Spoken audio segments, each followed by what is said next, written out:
Hello and welcome. The match has just finished between Spain and Sweden, 4-0 in the Women's Nations League. Um, Obviously, not great. I struggle with this because obviously losing to Spain is something that lots of teams do, but it's the manner of the result and the manner of the scoreline, but the manner also of the performance. We just weren't really in the game. We weren't that competitive. Um, so yeah, disappointing from that perspective. I also just want to apologise for this line. I'll go through the goals and then I'll talk about kind of differences between Gerhardsson and Gustafsson's system from what I've seen in this match. The goals. The first one, not much we can do about. It was a brilliant free kick from Putellas. Angeldal gave the ball away and then proceeded to pull her down, take the foul. But it was also silly because, look what it resulted in.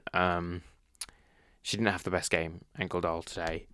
The second goal I thought was poorer because I think it was Ilestedt had it, again, gave the ball away, and she felt the need to make up for it, it seemed, because it was on the edge of the box, and Zigotti was in front of her, Angeldal was in front of her, maybe even Rolfler, I can't really remember, but she gave the ball away, and then she came running out to get it.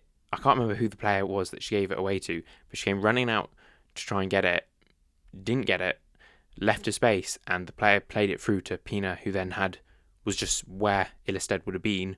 Angeldal couldn't get there in time, and then it was a goal. Falk, I think, could have done better. I think of all the three goals, I think that was the one where I think Falk could have got something on it. Well, she did get something on it, but I think she could have probably saved it. I think the other three were all just quite hard for Falk to reach, or good goals, But yeah, I thought that was not great from Ilestedt. And then the third goal was a weird one. To be honest, I've kind of forgotten it already, but it kind of bounced off the bar. Falk was on the floor, and then it was an open net.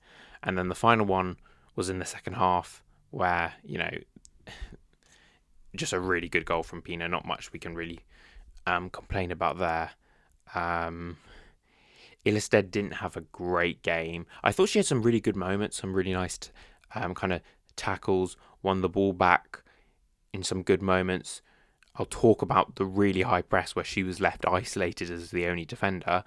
But I'll talk about that in a sec, but a few times when that did happen, she still headed the ball, got it, or stuck her foot in. She had a few good moments there. She didn't actually get caught out in those situations. But just had a few times when she did get caught out in other areas of the pitch. Maybe also for the fourth goal, she was a bit at sea, but I mean, I really do like Ilestedt, and it was a really tough game. But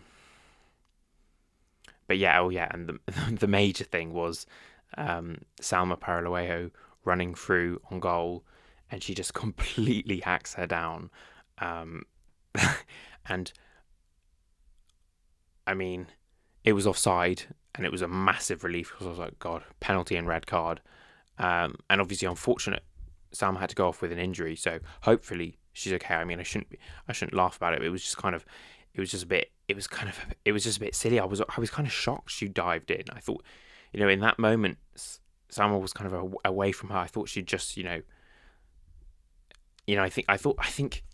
should have. It was just surprised me. I thought she'd stay on her feet then instead. But yeah, one of those games where it didn't really go right for her. But with the same time, I feel like she did, 2 out of 4 ground duels won, 6 clearances, block shots. She had some decent moments where she got in there. But anyway, so I've been talking about Ilestedt for a while. I wanted to talk about one difference in the way we set up defensively. Is we set up much higher with Gustafsson today in terms of when it was Spain's goal kick. So with Gerhardsson, we could sometimes press really high, but it was more, we might start off the goal kick, but then Asllani would go and everyone would kind of follow. Whereas this was more before the goal kicks even taken. It's player to player basically. We were really tight to each player, and players will just follow a player. So, and I mean, it's high risk, high reward. If you win it back, you can, we won it back quite a few times, I felt, from that. I mean, there was one early on in the start of the game. It was like, but there was some moments where everyone's everywhere. It just looks really crazy. And I know a lot of teams use it in modern football.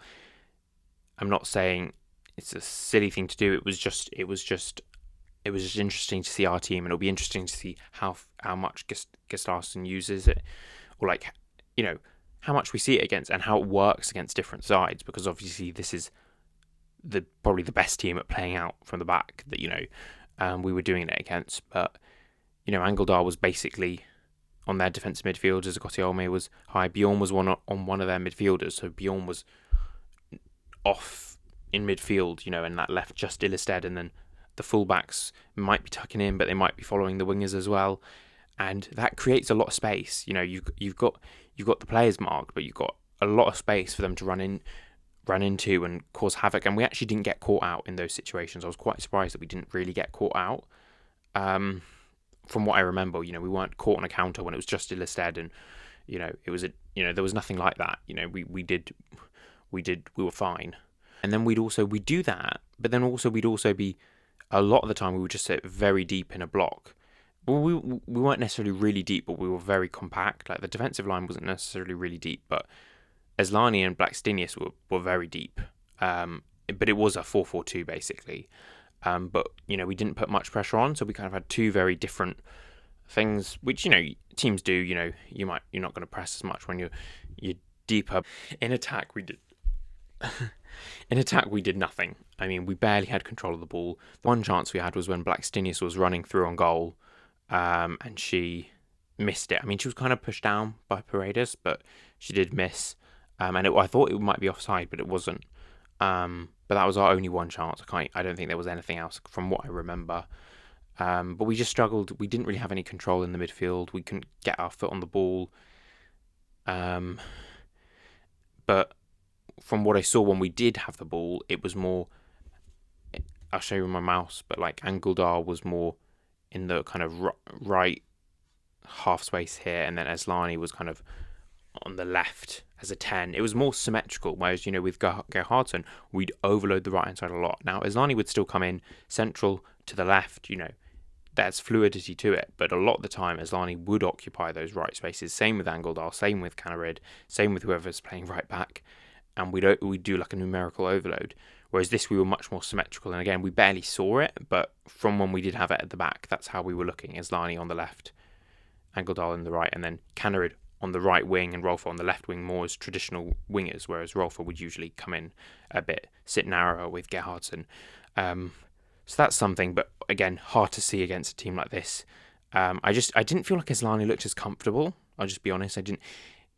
Defensively, the way we were playing, and also when we had the ball, there was just something I didn't feel as quite right about her. I don't know. I'm not sure whether the system is as suited, whereas I feel like with Gerhardsson, it was built around a very good Asllani, if that makes sense. So again, this is just stuff I picked up from the first match. It'll be interesting to see where this goes, some of this stuff. But yeah, that's my general thoughts on the stuff we saw differently. I thought Sandberg had a really good game. I spoke about it in my squad selection, that she just looks really in control in defence, and that's, she barely could get up the pitch, but when she kept Vicky Lopez pretty quiet, and I think she was one of the brighter performances. And Canarid, when she had the ball, she took players on. She's a big threat, and I think she always is for us. That's no surprise. And the question is end product at times, but again, she was a bright player for us, I felt. And a lot of the players, Agoti Olme was won the ball back a few times. Monica Yusu-Bar had some nice moment off the bench, where she looked like she was going to run around, and she won a corner. Like I said, it's a massive step up, this level, but she's got the pace for it. She really has got the pace for it. And some interesting subs that Blomqvist came on before Kafaji in the 10. That was an interesting one. But yeah, overall, I just want to finish it on. Spain were really good. We weren't. We were pretty poor, pretty disappointing performance first of Tony Gustafsson's reign.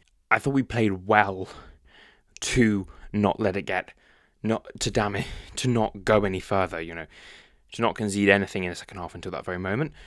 There's positives there in the way the team didn't completely fall apart. I mean, maybe I'm clutching at straws because maybe the team had already kind of fallen apart a bit. But, like I said, I don't think it wasn't a disastrous performance. It wasn't awful. Maybe some people would say it was. I think it was poor.